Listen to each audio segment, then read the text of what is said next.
Bienvenue dans Le Monde selon l'IFRI, un podcast de l'Institut français des relations internationales. Je suis Marc Ecker, directeur adjoint de l'IFRI et rédacteur en chef de la revue Politique étrangère. L'objectif de ce podcast est de vous donner un aperçu de la richesse de la production de l'IFRI et de transmettre des clés de compréhension du monde dans lequel nous vivons. Pour cet épisode, enregistré le 17 avril 2025, j'ai le plaisir de recevoir Sébastien Jean. Il est professeur d'économie au Conservatoire national des arts et métiers et il dirige à l'IFRI l'initiative Géoéconomie et Géofinance. Sébastien Jean, bonjour. Bonjour. Merci beaucoup d'avoir accepté de revenir à ce micro. Je rappelle que vous aviez été l'invité du 2e épisode. Merci pour l'invitation. En décembre 2024, après l'élection de Donald Trump, mais avant son investiture, vous avez publié une note de l'IFRI, disponible sur notre site, intitulée « Comment les tensions géopolitiques remodèlent les relations commerciales ». Vous y observiez des tendances contre-intuitives. Pourriez-vous, s'il vous plaît, nous les décrire sommairement ? Cette note, c'est une réaction à ce qui me semblait être, à l'époque, et toujours d'ailleurs en parallèle de la politique commerciale américaine, le récit dominant sur le cours de la mondialisation commerciale, avec essentiellement deux thèses.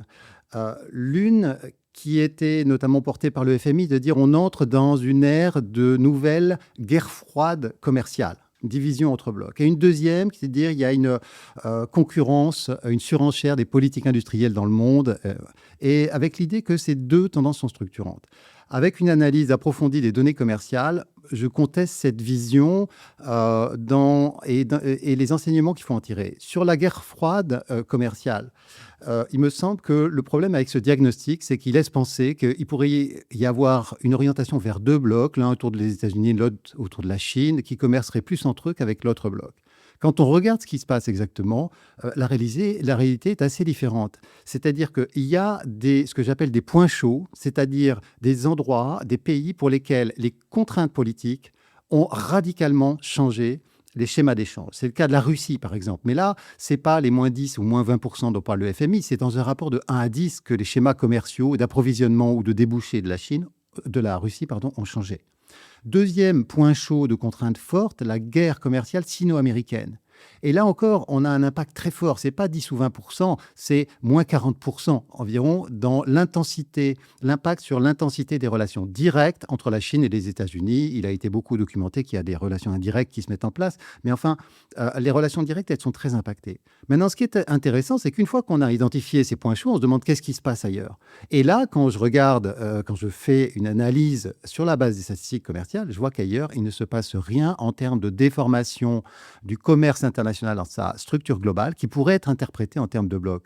Qu'est-ce que j'en déduis ? Non pas que les tensions politiques ne seraient pas importantes, évidemment elles le sont. Mais en fait, il y a des cas où elles sont très contraignantes, où elles modifient radicalement les schémas commerciaux. Mais quand elles ne sont pas si intenses au point d'être contraignantes, à ce moment-là, c'est la logique économique et commerciale qui continue à être dominante et à structurer les schémas de commerce. Finalement, c'est la mondialisation, business as usual, d'une certaine façon. Et on continue à avoir des schémas une répartition, une structure commerciale assez proche de ce qu'on avait avant. Ensuite, sur les politiques industrielles, très vite, le récit de la concurrence des politiques industrielles, il laisse penser qu'il y a de toutes parts des initiatives et qu'elles pourraient se compenser d'une certaine façon les unes des autres. La réalité des évolutions du commerce international depuis 5 ans, depuis le Covid en fait, elle est très différente. C'est une poussée massive de la Chine dans le commerce manufacturier. L'excédent commercial pour les produits manufacturés de la Chine, pour les seuls produits manufacturés, il approche les 2000 milliards de dollars par an, c'est-à-dire 11% de l'ensemble des exportations manufacturières dans le monde, alors qu'il était de l'ordre de 8% avant, en 2019. Et quand on regarde la structure, on voit que finalement, cette progression, elle concerne à peu près tous les secteurs et toutes les grandes zones, modulo les diversions, les détournements de flux associés à la guerre commerciale avec les États-Unis. Donc voilà, c'est une matrice dominante, c'est une tendance dominante qui n'est pas isotropique, qui n'est pas toutes les politiques industrielles partout dans le monde. Non, c'est le mercantilisme chinois dans les produits manufacturés qui est une force écrasante dans l'évolution du commerce mondial au cours des 5 dernières années. Oui, vous parlez notamment du nearshoring dont on a énormément commenté ces derniers mois, ces dernières années. Donc, c'est l'idée de rapprocher les lieux de production des lieux de consommation. Et en fait, vous évoquez notamment le fait qu'on n'assiste pas du tout à ce rapprochement, mais plutôt à un allongement des chaînes de valeur. Donc ça fait partie des paradoxes et des tendances contre-intuitives que vous démontrez. Au-delà des discours, la réalité est très différente. Absolument. Et souvent, ce nearshoring, il a été associé essentiellement aux effets de détournement de flux de commerce associés à la guerre sino-américaine. C'est-à-dire que les États-Unis achètent moins depuis la Chine, c'est vrai, mais ils se sont mis à acheter plus auprès du Mexique, auprès du Vietnam. Et ces mêmes pays, eux-mêmes, se sont mis à acheter beaucoup plus depuis la Chine. Donc, en fait, ils achètent des pièces, composants, produits intermédiaires auprès de la Chine, ils finalisent et ils envoient aux États-Unis. Donc, oui, on peut avoir l'impression qu'il y a plus du nearshoring parce que les États-Unis achètent plus du Mexique. Mais en fait, ils achètent plus du Mexique et en bonne partie, c'est une façon indirecte d'acheter chinois. Donc, ce n'est pas un découplage ou une limitation des risques, de-risking, au sens où on voudrait que ça arrive si on a une préoccupation, si on part de la préoccupation de sécurité économique et des motivations affichées par les administrations américaines. Donc, de ce point de vue-là, je crois que dans le nearshoring, il y a eu jusqu'à présent beaucoup plus de discours que de réalité. Alors, nous enregistrons cet épisode, je l'ai dit, le 17 avril 2025, donc à peu près 2 semaines après ce que Donald Trump a nommé le Liberation Day. Bon, en fait, ce Liberation Day, c'est le déclenchement d'une guerre commerciale assez généralisée. Quel regard portez-vous sur ces événements ? On a assisté depuis le 2 avril à un épisode qui est proprement sidérant, à mon avis, et dont il est vraiment important de tirer les leçons. Si il faut résumer ces leçons, pour moi, c'est une note financière, c'est un triple A. A comme aveuglement doctrinaire, comme amateurisme et comme affairisme. Je m'explique. L'aveuglement, d'abord. Le conseiller pour les affaires commerciales de Trump, qui était supposé être le plus influent, ou un des deux plus influents, c'est Peter Navarro. L'avant-veille du 2 avril, pressé un peu dans une interview télévisée, il avoue qu'en fait, il ne sait pas ce qui va se passer. Et il finit par dire faites confiance, trust Trump, faites confiance à Trump. Donc, personne n'ose rien dire à Trump, et c'est Trump seul qui décide. Le problème, c'est que Trump, il est obsédé depuis des années par les déficits commerciaux bilatéraux et les droits de douane. C'est très connu. En septembre 87, il se payait 4 pleines pages de publicité dans des quotidiens de la côte Est sur ce thème-là. Et c'est très flagrant de voir comment, depuis son élection et même la campagne, quelle que soit la question, la réponse, c'est tarif. C'est vraiment à l'opposé absolu du principe de ce qu'on appelle le principe de Tinbergen en économie, un objectif, un instrument, et réciproquement. Donc lui, c'est toujours les tarifs, l'instrument. Donc c'est vraiment de l'idéologie, enfin un aveuglement dogmatique, qui fait se poser la question, mais où est la limite ? Et c'est ça vraiment qui a été très inquiétant. C'est-à-dire, à la fois, il y avait ce côté irrationnel, on veut utiliser le même instrument pour tout, et en même temps, il n'y a plus de limite, surtout que Trump déclare explicitement, oui, il va y avoir des coûts, mais en fait, c'est du court terme, parce qu'à long terme, je sais que j'ai raison. Voilà, c'est pour ça que c'est un dogme, c'est pas juste un raisonnement, et je sais que j'ai raison. Et ça, je crois que c'était extrêmement inquiétant. Ensuite, l'amateurisme. L'amateurisme, il découle de ça, c'est-à-dire qu'à partir du moment où c'est Trump qui décide, seul, où personne n'ose rien lui dire, il fait n'importe quoi. Le résultat, c'est que le 2 avril, il annonce des droits de douane qui apparaissent absolument lunaires à tout le monde, à tous les marchés, où progressivement, plus on réfléchit, plus on se dit, mais c'est absolument pas possible de supporter ça, d'autant qu'il n'a pas clairement épargné l'Amérique du Nord, alors qu'il y a une structure usine Amérique du Nord. On voit bien que, par exemple, Stellantis qui dit « mais j'arrête toutes mes opérations pour 2 semaines », c'est absolument catastrophique comme conséquence potentielle. Le résultat, c'est qu'une semaine plus tard, le 9 avril, on est au bord de la crise financière mondiale de première ampleur. C'est-à-dire qu'on a vu ces mesures déstabiliser le marché obligataire américain.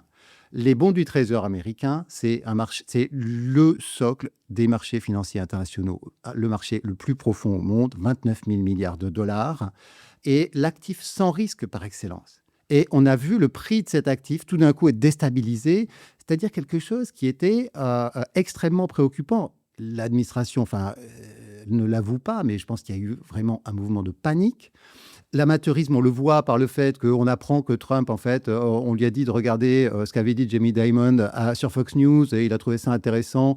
Enfin bon, c'est absolument surréaliste de voir que des arguments comme ça peuvent être mis sur la table alors qu'on parle de la stabilité financière mondiale.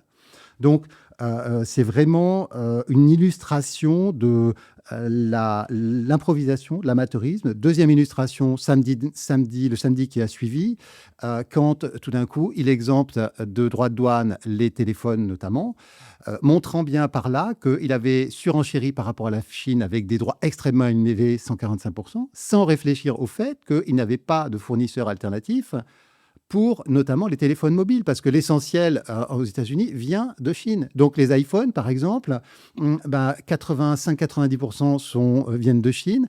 Et tout d'un coup, il est apparu que s'il maintenait ses droits, l'iPhone verrait son prix augmenter peut-être de 50%.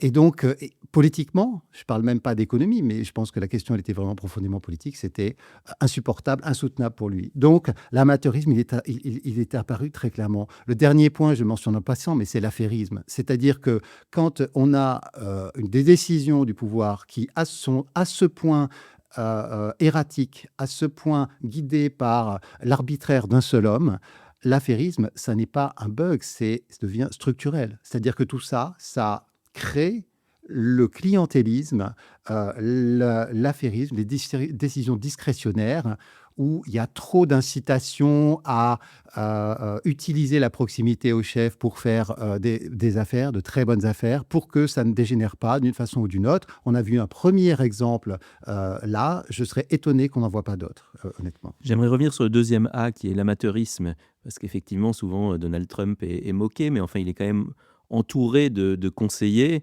Vous avez cité Peter Navarro, mais il y a aussi Stephen Miran, Howard Lutnick, Jamison Greer, Scott Bessent, etc. Plusieurs d'entre eux ont quand même des doctorats en économie d'Harvard, donc ça pose question, d'où vient cet amateurisme? Oui, je crois qu'il s'agit plus ici de psychologie que de compétences économiques. C'est-à-dire qu'il y a chez beaucoup d'entre eux, d'une part, un biais, en tout cas sans parler d'aveuglement, ce qui serait excessif chez eux, mais un biais lié à des a priori idéologiques très forts, à une opposition radicale vis-à-vis de la Chine, à une réaction par rapport à d'autres écoles de pensée au cours de la mondialisation depuis des années. Mais il y a surtout, de plus en plus, on le voit, un courant MAGA qui est absolument aligné derrière le chef et qui est un peu dans un fonctionnement dans lequel on terrorise et on dissuade toute pensée dissonante. Donc finalement, on ne s'autorise plus à penser contre le chef, on ne s'autorise plus à le contredire, et c'est ça, je crois, le fond du problème. Après ça, effectivement, dans l'administration, il y a des gens influents. Dans les conseillers de Trump, il y a plus des financiers que des économistes, soit dit en passant. Mais bon, je pense que profondément, ça n'est pas tant une question de compétences économiques que de biais psychologiques et idéologiques. Compte tenu du poids de l'économie américaine, est-ce qu'il peut y avoir un effet de contagion? Le risque de contagion est réel et très important. Dans un contexte où, je crois, la plupart des partenaires des États-Unis ont conscience que c'est un risque et que ça n'est pas dans leur intérêt. Mais la contagion, elle est inscrite dans les mécanismes économiques. Et pour le dire très simplement, et on le comprend très bien, nous, en Europe, les produits d'exportation de la Chine qui ne trouveront pas de débouchés sur le marché américain, ils ont quand même été produits dans un contexte où il y a en plus une surcapacité structurelle de production industrielle en Chine, et donc ils vont chercher les débouchés ailleurs. Nous, en Europe, évidemment, notre crainte dans ce contexte, c'est de ne pas devenir le déversoir des produits chinois, et d'ailleurs pas seulement chinois en fait, qui ne trouveraient plus ce débouché aux États-Unis. Autrement dit, en fermant brutalement comme ça le marché américain, on crée potentiellement une crise industrielle mondiale qui va être marquée par des surproductions massives et des baisses de prix. Les baisses de prix, il n'y a rien de tel pour déclencher du protectionnisme et pour casser la coordination commerciale, parce que chacun veut protéger son industrie. Mais on comprend bien la difficulté si on regarde le problème pour nous en Europe, c'est-à-dire que on ne veut pas alimenter cette surenchère. Donc, on ne veut pas d'emblée dire on va se protéger. Mais en même temps, on sait très bien qu'on a un très fort risque de voir arriver un flux nouveau d'importations chinoises à prix encore diminué, alors qu'on est déjà sous le coup d'une augmentation très forte de notre déficit bilatéral par rapport à la Chine. Donc, on a une industrie qui est mal en point, qui plus est affectée par la crise des prix énergétiques suite à la guerre d'Ukraine, et on n'a évidemment pas envie d'en rajouter une couche. Le problème, c'est que si on attend trop pour réagir, à ce moment-là, on va être tributaire des délais de mise en œuvre de nos mécanismes de réaction, que ce soit des mesures des enquêtes anti-dumping, anti-subvention ou des mesures de sauvegarde, ce qui est très possible aussi. Et donc, il y a le risque de faire trop peu, trop tard. Voilà. Et c'est vrai pour nous, mais c'est vrai aussi pour les autres pays émergents. Et on a vu déjà l'an dernier que les mesures anti-dumping dans les grands émergents ont quand même augmenté vis-à-vis de la Chine, en particulier dans des secteurs comme la sidérurgie. Donc, en fait, la stabilité et la structure du système commercial mondial est prise en ciseaux, au fond, entre le protectionnisme américain et le mercantilisme chinois. Et c'est ça, je crois, qui est profondément déstabilisant. Vous avez commencé à évoquer la réponse européenne. Je propose qu'on avance sur ce sujet-là. Bon, ces décisions se prennent beaucoup à Bruxelles, hein, parce que ça fait partie des politiques communes. Bon, si on se trouve aujourd'hui à la Commission et qu'on voit cet environnement, quelle est, dans une logique économique traditionnelle, on va dire, la bonne réaction à avoir? Est-ce qu'on se dit qu'il faut répondre aux droits de douane de manière équivalente, ou que si on fait ça, on se tire une balle dans le pied? On comprend qu'il peut aussi y avoir des logiques politiques, il ne faut pas non plus apparaître trop faible, mais enfin, la rationalité économique dans ce domaine-là, c'est quoi? Alors, je crois qu'il s'agit avant tout il s'agit d'un sujet qu'on ne peut pas circonscrire au raisonnement économique. Ce serait une erreur. Et c'est une négociation. Il y a des dimensions économiques, il y a des dimensions politiques, il y a des dimensions même psychologiques. Le premier point, c'est que quand on est face à quelqu'un comme Trump, il me semble assez clair maintenant que tout signe de faiblesse est perçu comme une invitation à aller plus loin. Donc, il ne faut pas montrer de faiblesse. Il faut avoir une réponse ferme. Ça, c'est un premier élément. Le deuxième, et au fond, il va un peu dans l'autre sens, c'est que nous, Européens, sommes en situation vulnérable, en tout cas une situation dans laquelle on n'a clairement pas envie de donner lieu à une escalade des tensions avec les États-Unis dans un contexte où on a la guerre en Ukraine, donc sur notre sol, et où on est largement dépendant des États-Unis pour notre sécurité, face à une administration américaine qui mélange tous les dossiers. Donc, sans faire aucune prévision, en tout cas, je pense qu'il y a une volonté européenne, pour des raisons politiques, je viens de dire, et sécuritaires, pour des raisons économiques aussi, en disant il n'y a rien de bon à tirer de tout ça, qui est de ne pas alimenter l'escalade. Donc, on est à chercher un chemin de crête entre une réponse ferme, mais une réponse qui n'alimente pas l'escalade. Moi, j'en tire plusieurs conséquences. La première, c'est que je crois qu'on peut assumer d'avoir une réponse moins que proportionnelle. Il ne faut pas chercher à répondre dollar pour dollar aux sanctions américaines. C'est pas un jeu juste de poker où il faudrait suivre ou quoi. C'est pas la peine d'être caricatural de ce point de vue-là. Deuxième point, Trump focalise sur le commerce de marchandises. Il faut sortir de là. Il faut élargir aux services et aux revenus d'investissement sur lesquels les Américains sont excédentaires, tout en reconnaissant que c'est très difficile, du point de vue politique commercial, d'appliquer. Souvent, il y a des questions de mise en œuvre concrètes qui se posent. Il y a des questions aussi de cohérence dans la façon dont on s'y prend. Ensuite, au niveau européen, si je reviens sur les fondamentaux, la réponse européenne en cas de crise, elle est toujours affectée de deux problèmes majeurs qui sont la division et la lenteur. La division, c'est évidemment l'ennemi ici. Et il faut arriver à avoir une réponse à peu près commune, sachant qu'on a des pays comme l'Irlande, par exemple, qui sont potentiellement très affectés, que même entre la France et l'Allemagne, l'Allemagne est beaucoup plus affectée commercialement que nous. Donc ça, il faut arriver à trouver un terrain d'entente là-dessus. Les services sont intéressants d'ailleurs parce qu'en gros, on est tous déficitaires par rapport aux États-Unis sur les services. Ensuite, il y a la lenteur. Et la lenteur, je crois que dans ce dossier spécifique, ce n'est pas un handicap, c'est un atout. C'est-à-dire que quand on a une démarche aussi erratique que celle de Trump actuellement, c'est très bien d'avoir de bonnes raisons explicables, visibles pour tous, de temporiser. La Chine prend le lead de l'escalade, très bien. Voyons ce qu'il en est. Et le deuxième élément, c'est que je crois que fondamentalement, dans cette guerre commerciale qui vient d'être commencée, le temps joue contre Trump. Parce que le temps matérialise les incohérences de ces politiques. Je ne crois pas un instant que sa volonté de réindustrialiser les États-Unis va se matérialiser par cette guerre commerciale. Pourquoi? Parce que ce qu'il est en train de faire actuellement, c'est créer un choc majeur d'incertitude, d'une part, et d'autre part, de saper les profits de l'industrie qui sont basés sur les chaînes de valeur internationales. Je crois que c'est exactement l'inverse de ce qu'il faut faire si on veut redynamiser l'industrie aux États-Unis. Donc, les conséquences néfastes, je pense, elles vont se matérialiser progressivement. Elles l'ont fait déjà. On a vu que les seuls freins finalement utiles par rapport à la surenchère protectionniste de Trump, ce n'était pas tellement les réponses des autres pays, c'était finalement ses propres contradictions avec cette crise financière, avec les besoins de s'approvisionner. Donc il faut laisser tout ça se matérialiser, les risques inflationnistes probablement aussi aux États-Unis, les effets néfastes, la réaction politique.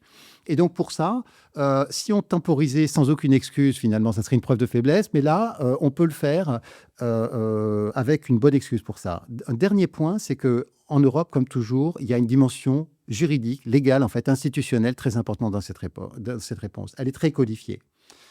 Parce qu'on est en Europe, que la politique, c'est une compétence communautaire, mais les États membres l'ont déléguée à la Commission, assortie de règles très précises.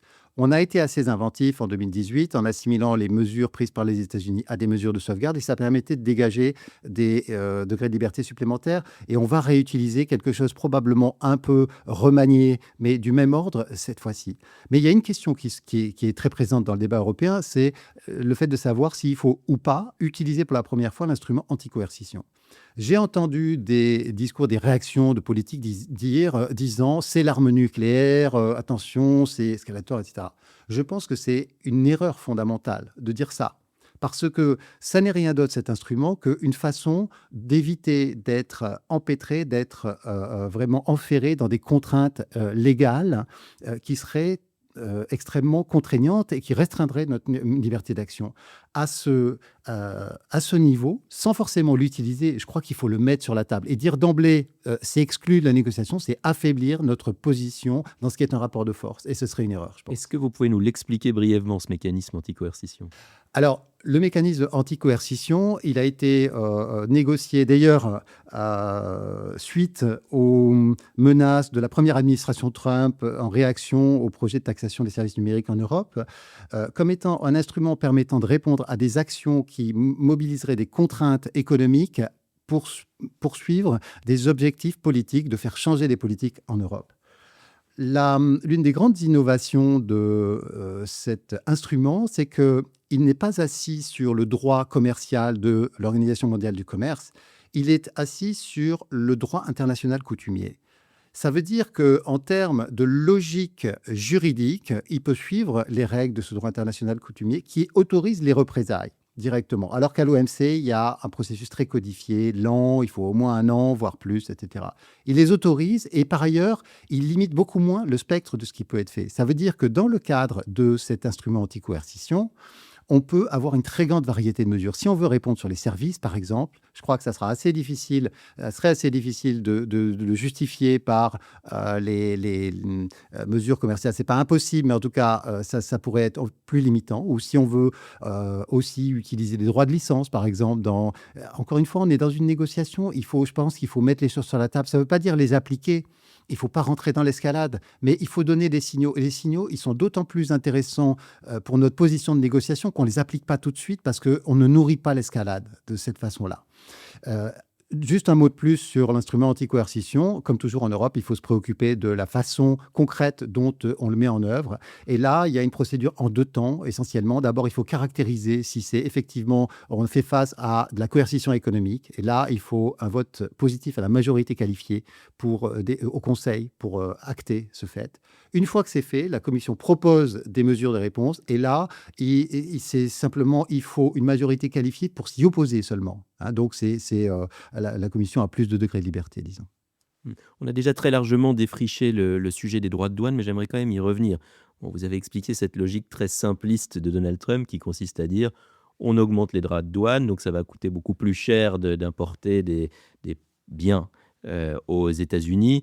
Du coup, on va les produire aux États-Unis et ça va relancer l'industrie. Vous nous avez expliqué pourquoi ça n'allait pas se passer comme ça. Mais j'aimerais quand même qu'on essaye de voir un peu plus large et que vous nous expliquiez, au-delà de cette théorie simpliste, ce qui pourrait réellement se passer à court, moyen et long terme si on a des droits de douane très élevés mis en place aux États-Unis? Oui, alors le premier temps, c'est ce qu'on constate aujourd'hui, le court terme. Euh, Ce qui, pour l'instant, se matérialise comme impact de ces mesures, c'est avant tout un choc d'incertitude majeur, alimenté par le fait que tous les 2 jours, on a une nouvelle grande annonce. Donc, beaucoup d'incertitudes. L'incertitude, à court terme, ça crée avant tout de l'attentisme. De l'attentisme dans les décisions d'investissement des entreprises, naturellement, et de l'attentisme même dans les décisions d'achat des ménages. Même si dans certains cas, il faut ajouter qu'il y a des anticipations de décisions d'achat d'importation parce qu'on veut faire venir les produits dans le territoire américain avant les surtaxes de douane, mais ça, c'est vraiment du très court terme, mais c'est présent aussi. Donc, cette incertitude, elle est très mauvaise pour la croissance américaine. Et on a vu les perspectives de croissance américaine s'effondrer à une vitesse qui a peu de précédent, hein, en tout cas qui est une très grande vitesse. Le deuxième aspect, c'est que les droits de douane, ce sont des taxes sur les importations, donc des taxes à la consommation. Donc c'est inflationniste, c'est presque mécanique, j'allais dire. Et donc l'inflation, c'est le deuxième effet de court terme auquel on va assister, alimenté, on y reviendra, mais alimenté par la baisse du dollar. Hein, à partir du moment où le dollar se déprécie, ça va amplifier cet impact inflationniste. Donc, la perspective de court terme, c'est un risque de stagflation, hein, c'est-à-dire un effondrement de la croissance. Est-ce que c'est une récession? C'est très possible maintenant. Est-ce que c'est juste une croissance à peu près nulle, mais combinée avec de l'inflation? Donc, évidemment, une situation qui est pas enviable du tout. Le dernier point, et là même, c'est le plus court terme, ça a été la réaction des marchés, mais on en a déjà parlé. Effondrement de la bourse. Aux États-Unis, la bourse, c'est quand même les retraites. Hein, donc, c'est quelque chose de très important, encore plus important, beaucoup plus important que chez nous. Et puis, la déstabilisation du dollar. Hein, donc, ça, c'est... voilà. Ensuite, moyen terme. Quelle est la réaction à moyen terme? Ben là, les entreprises, je pense que la question, c'est de savoir à quel moment on considère qu'on a un peu plus de visibilité sur ce qui va se passer. Dans un premier temps, on attend et on peut attendre pour un certain temps avant que la poussière retombe, avant qu'on ait une image claire de la façon dont les midterms, par exemple, vont ou non faire une nouvelle volte-face à la politique américaine. Il me semble qu'il y a quand même des décisions des entreprises qui vont jouer aussi, c'est-à-dire qu'elles vont, en fonction de cet environnement, prendre un certain nombre de décisions pour utiliser au mieux leur capacité de production, réallouer. Même sans investir massivement, on peut réallouer des productions entre les différentes unités existantes. On peut s'ajuster de cette façon. Donc, je pense il va y avoir des ajustements de cette façon à moyen terme. Ça n'est pas une restructuration massive des schémas de commerce et de production parce que c'est un peu trop court, hein. Mais ça sera déjà des réajustements avec une baisse clairement des importations des États-Unis qui va s'opérer assez vite, hein, quand même. Mais la façon dont ça va se faire, déjà, il faut attendre de voir ce qui va être arrêté comme politique, parce que là, pour l'instant, c'est très peu clair. Ce qui me semble se dessiner, c'est quand même, pour l'instant, d'une part, un gros point d'interrogation sur la Chine, mais enfin une focalisation et potentiellement une rupture plus radicale avec la Chine, d'une part. D'autre part, un droit de 10% par rapport à tout le monde qui semble être devenu l'option américaine. On voudrait s'en servir comme une taxe qui permette de collecter des impôts et puis d'améliorer les termes de l'échange des États-Unis et peut-être un peu plus sur l'automobile, par exemple, ou l'acier, secteur comme ça. Ça semble être possiblement l'évolution. Mais tout ça, ça aura quand même un coût très significatif, par exemple, sur la compétitivité des exportateurs américains. Donc, je pense que malgré tout, ça va être assez mauvais pour la conjoncture américaine. Probablement aussi, si les choses continuent de cette façon-là, pour la crédibilité et donc la valorisation du dollar même, hein. Ensuite, à plus long terme, donc là, il y a encore plus de points d'interrogation, bien sûr, mais je pense que le virage protectionniste des États-Unis, malgré tout, c'est quelque chose qui ne va pas être complètement effacé dans les années qui viennent. Si c'est le cas, on va aller vers des États-Unis plus fermés, qui se retranchent un peu de la mondialisation. Il faut bien souligner, je crois, que s'il y a bien un pays dans le monde qui peut se permettre d'être relativement protectionniste, c'est les États-Unis. C'est déjà l'économie la plus fermée au monde. c'est une économie continent, une économie qui a beaucoup de ressources, à tout point de vue d'ailleurs. Donc, ça n'enterre pas les États-Unis en tant que puissance commerciale, financière, etc. Ça sera préjudiciable, je crois, profondément préjudiciable pour eux, mais ils peuvent se le permettre. C'est une mauvaise politique, mais ils peuvent se la permettre. Mais simplement, ça pose au moins deux questions. La question du statut des États-Unis et la question de la reconfiguration globale.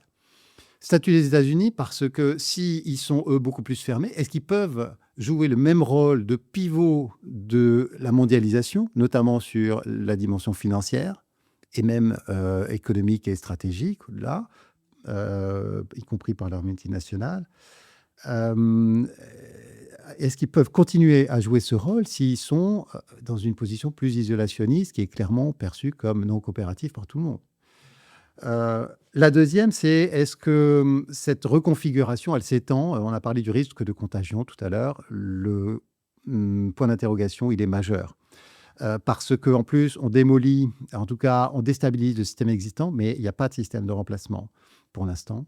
Première chose. La deuxième chose, c'est que si on essaie d'aller vers un système, ce qu'on appelle parfois OMC-1, un système multilatéral sans les États-Unis, le problème que ça nous pose, le problème fondamental, je crois, c'est comment on fait pour ne pas tomber sous la coupe de la Chine. Parce que ça veut dire que ça crée un système dans lequel il n'y a plus qu'un seul acteur, une seule superpuissance. En fait, c'est la Chine. Parce que l'Europe, pour l'instant, en dépit de son statut d'ailleurs de premier commerçant au monde, en biens et services, tout compris, on l'oublie parfois, mais si on prend biens et services, on est les premiers exportateurs au monde.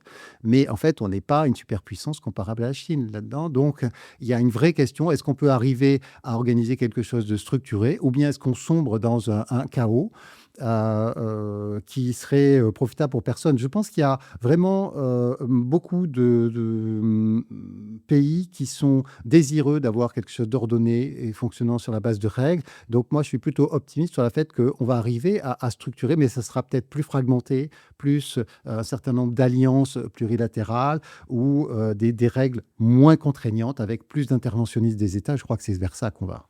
J'aimerais qu'on termine cet épisode en creusant un peu la question du dollar que vous avez évoqué très brièvement. On parle d'un projet d'accord de Mar-a-Lago qui est souvent présenté comme une nouvelle version des accords du Plaza signés au milieu des années 80. Là encore, est-ce que vous pouvez nous expliquer de quoi il s'agit et quelles pourraient être les conséquences? Le terme d'accord de Mar-a-Lago a été lancé par Stéphane Miran, qui aujourd'hui est le chef du conseil des conseillers économiques, Council of Economic Advisors de Trump, dans un papier qu'il a écrit en novembre 2024. Ce papier, son fondement, c'est de considérer que le rôle de monnaie de réserve du dollar est un fardeau pour les États-Unis, parce que ça amène tous les pays étrangers à vouloir acheter des réserves en dollars, avec pour conséquence une survalorisation du dollar, un dollar qui est à un niveau trop élevé. Et le raisonnement qui consiste à dire cette survalorisation du dollar, elle a été l'un des moteurs principaux de la désindustrialisation américaine. Alors évidemment, pour nous, Français, et si on a on est habitué à penser au rôle du dollar comme un privilège exorbitant. On connaît la formule de Giscard de 1963, si ma mémoire est bonne. Donc, on est un peu surpris de cette approche. On est un peu surpris du fait qu'il raye d'un trait de plume tous les bénéfices que les États-Unis tirent de ce statut de monnaie de réserve internationale, qui fait quand même que, en dépit d'une situation budgétaire quand même qui est peu enviable, ils peuvent dépenser au-delà de leur revenu depuis des années, s'endetter sans problème de taux, sans risque de change non plus, parce que toute la planète est organisée autour du dollar, que quoi qu'il en dise, il dit dans son papier, il explique qu'ils n'ont pas de gain de taux d'intérêt, mais en fait, son approche, il se focalise en particulier sur les taux d'intérêt de court terme, c'est assez contestable. Mais partant de ce constat, Miran dit, si on veut rebâtir, parce que c'est quand même ça, l'objectif de l'administration américaine aujourd'hui, c'est de reconstruire les équilibres de l'économie mondiale sur des bases nouvelles. Et lui dit, il nous faut un accord international pour abaisser, pour organiser la dépréciation du dollar.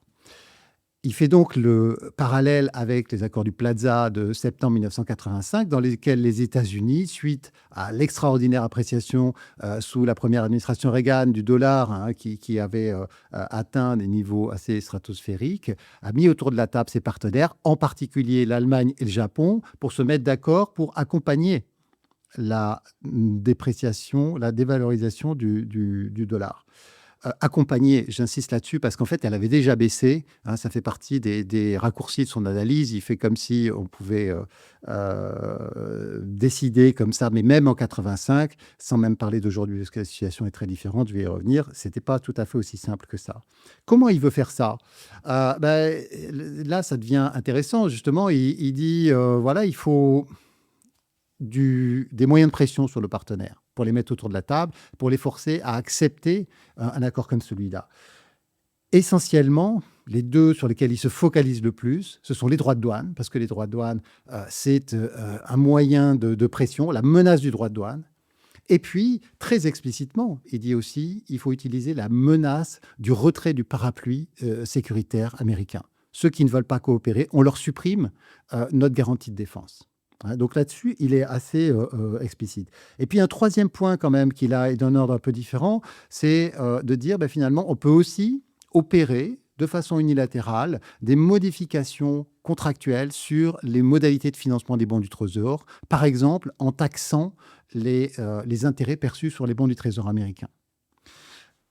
Et donc, ce qu'il voudrait par là, c'est notamment forcer les partenaires à changer les conditions dans lesquelles ils financent la dette américaine, aller vers des bons, des obligations à 100 ans avec très peu d'intérêt, qui est une façon vraiment de les faire directement contribuer au financement américain en disant finalement les Américains fournissent un bien public de stabilité, de leadership et il faut un financement pour ça. Donc, c'est important, c'est très important, je crois, cette doctrine, parce que c'est le volet monétaire, financier, imaginé pour la guerre commerciale entamée par Trump. Même si on ne sait pas très bien comment tout ça est articulé, on ne sait pas très bien comment Trump perçoit ça, est-ce qu'il est prêt à aller de l'avant ou quoi. Maintenant, au fur et à mesure que l'on s'est intéressé à cette doctrine, ce qui est apparu clairement, c'est tous les problèmes de cohérence qu'elle posait. Des problèmes de diagnostic, des problèmes d'incitation et des problèmes de mécanisme. De diagnostic d'abord, parce que quand il dit le dollar est seulement un fardeau, je le disais tout à l'heure, il y a quand même pas mal de bénéfices qu'en tirent les États-Unis et ça paraît très court, son analyse, y compris sur le fait qu'ils n'ont pas de gains en termes de capacité de financement. Et d'ailleurs, ça s'est matérialisé la semaine dernière, parce que l'un des résultats, enfin le fondement de cette crise obligataire de la semaine dernière, du 9 avril, c'est que les taux longs sur la dette américaine se sont mis à monter à une vitesse vertigineuse, en tout cas à l'échelle de ce marché. Donc déjà, c'était une matérialisation du fait que là, il y a quelque chose qui pourrait être associé à la déstabilisation du rôle du dollar, qui est mal anticipé par quelqu'un comme Miran. Problème d'incitation ensuite. Comment est-ce qu'on fait pour amener... Est-ce que vraiment il a les moyens d'amener les partenaires à accepter le deal dont il parle? Peut-être qu'ils ont pas mal de moyens de pression sur les Européens. Je pense que c'est difficile à nier, mais la vérité, c'est que les détenteurs publics de bons de dette américaine, ce ne sont pas les Européens. Enfin, ils sont très loin d'être majoritaires. Les premiers, c'est le Japon et la Chine. Il y en a pas mal en Asie, il y en a pas mal au Moyen-Orient aussi. C'est eux qui pèsent, ce ne sont pas les Européens. Est-ce que les Américains ont les moyens de les forcer à accepter ces conditions léonines de financement de la dette américaine? Ça me paraît très, très douteux. Enfin, il y a une question de mécanisme. Est-ce que vraiment ce qu'il imagine, c'est-à-dire cette façon d'obliger les étrangers à prêter très long sur la dette américaine, est-ce que c'est vraiment ce qui peut changer les choses? Ça semble très daté comme grille d'analyse. C'est-à-dire que déjà, au milieu des années 80, il est très douteux. Difficile de dire dans quelle mesure les accords du Plaza ont effectivement provoqué cette baisse ou l'ont juste accompagné. Mais aujourd'hui, on a un marché qui a beaucoup changé, qui est extrêmement profond et qui est dominé par des acteurs privés, y compris par les détenteurs étrangers de dette américaine. Dans les étrangers qui détiennent de la dette américaine aujourd'hui, il y a plus d'acteurs privés que de banques centrales. Donc, non seulement Si on focalise sur les étrangers, c'est moins d'un tiers du marché global. Mais en plus, dans ce moins d'un tiers, il y a seulement 40% à peu près qui est détenu par les banques centrales. Donc, finalement, est-ce qu'il y a vraiment un levier suffisant là, à supposer même, ce qui paraît improbable, qu'il arrive à les faire vraiment changer de comportement? Est-ce qu'il y a un levier suffisant pour bouleverser ce marché? Ça paraît très douteux, disons, et très daté finalement comme analyse. C'est un trop gros marché finalement pour être juste déplacé par cette politique volontariste. Le résultat, c'est que c'est extrêmement dangereux de voir des responsables avec de tels niveaux de charge de responsabilité arriver à bricoler sur des bases mal ficelées au cœur du système financier international. Et je crois que ça participe des interrogations aujourd'hui qui font que la crise obligataire qui s'est manifestée le 9 avril, elle n'est pas forcément complètement résolue. Les interrogations, on n'a pas eu des réponses complètement satisfaisantes. On reste dans une situation où l'incertitude a considérablement augmenté par rapport à ce qui pouvait se passer avant. Sébastien Jean, vous nous inquiétez, mais j'imagine que c'est une analyse lucide de la réalité. Donc, merci beaucoup d'avoir pris le temps de venir ou de revenir parler à ce micro. Et chers auditeurs, si vous souhaitez suivre l'actualité de l'initiative Géoéconomie et Géofinance, n'hésitez pas à vous abonner aux réseaux sociaux de l'Institut français des relations internationales. Merci de nous avoir écoutés et à bientôt pour un prochain épisode du Monde selon l'IFRI.